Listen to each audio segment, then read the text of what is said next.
Bonjour, je me présente, je m'appelle Audrey et j'ai décidé de vous présenter ce soir une vidéo pour l'utilisation de la paille au tricotin géant.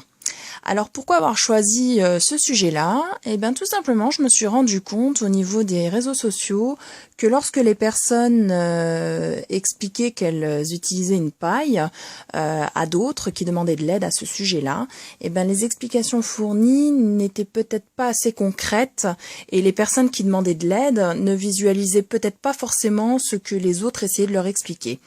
Donc pour leur fournir un complément d'aide, je vais vous montrer comment utiliser la paille donc lors d'un ouvrage au tricotin.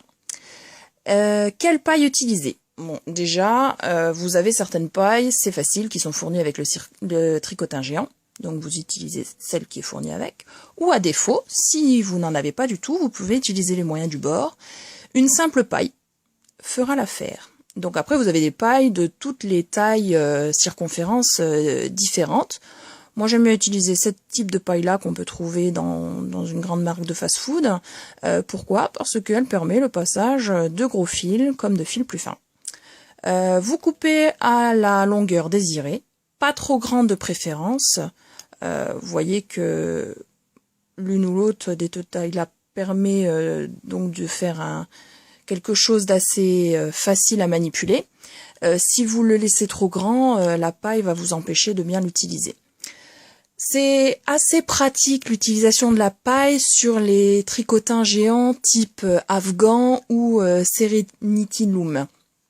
Et ça permet aussi un travail fluide, pas trop serré ni trop lâche. C'est vraiment tip top à utiliser et ça permet surtout de faire un travail plus rapide. Il s'utilise souvent avec le point dit en E, parce qu'on l'enroule en forme de E, ou dit stockinette, ou encore, vous le trouvez dans certains livres, maille torse endroit. Enfin, je sais plus quel nom exactement il a, mais en tout cas, ce point-là, l'utilisation de la paille est bien pratique. Donc là, vous voyez que ma paille est déjà montée sur mon projet. Et je vais vous montrer comment on l'utilise. Donc, simplement, je fais glisser le fil dans la paille, entre mes doigts, et j'enroule. J'enroule. Bon, là, je me filme moi-même, donc c'est pas très rapide, mais en temps normal, c'est très très facile à utiliser. Surtout, ne vous en privez pas en travail, en projet classique. C'est vraiment un petit plus qui aide bien. Après, je vais vous montrer comment monter votre fil dans la paille, puisque c'est souvent la question qui est posée. Mais comment faites-vous pour mettre la paille au niveau de votre pelote? Eh ben, il faut juste pas l'oublier de la mettre dès le départ de l'utilisation de la pelote. En cours de pelote, j'ai déjà tenté, il faut couper la paille en deux dans le sens de la longueur et mettre un peu de scotch autour, vraiment si vous souhaitez utiliser la paille en cours de projet. L'idéal, c'est vraiment d'installer la paille avant de monter vos mailles au niveau du tricotin. Ce n'est pas compliqué, je vais utiliser une aiguille pour rentrer le fil dans la paille. Vous pouvez très bien rentrer le fil directement dans la paille. C'est vrai que l'aiguille, elle facilite un petit peu la tâche.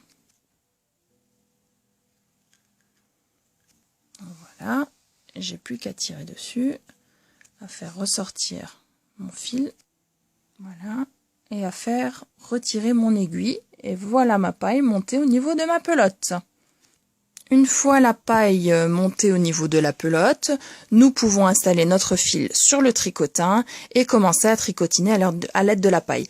Je vais en profiter de par cette petite vidéo pour vous montrer, pour celles qui sont complètement débutantes, comment installer efficacement votre fil au niveau du tricotin grâce à ce qu'on appelle un nœud magique. Nœud magique pourquoi? Parce que dès qu'on va tirer dessus, le nœud va complètement disparaître. Vous allez commencer par simplement réaliser une boucle, comme ceci. Donc voilà ma boucle. Et je vais prendre le fil de ma pelote. Donc là j'ai l'extrémité, là j'ai ma pelote, le fil de ma pelote qui passe derrière et le faire rentrer par en dessous dans ma boucle. Et je tire.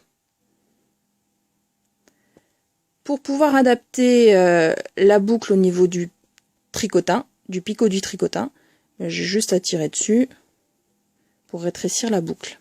D'ailleurs, je vais attraper mon tricotin et vous montrer de ce pas. Je vais essayer de prendre des mailles libres.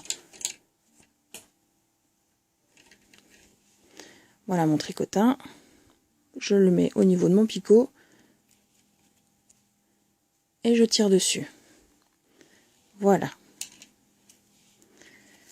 J'utilise ma paille qui viendra comme ceci, un petit peu oui, près du tricotin, et je commence à enrouler mon fil au niveau de mon projet. Après je pars à droite, à gauche, peu importe. Voilà ce que je pouvais vous proposer comme petite démonstration, en espérant que ce petit plus vous apporte plus de facilité dans vos projets. Voilà, et je vous souhaite une bonne continuation à tous dans vos projets. À bientôt!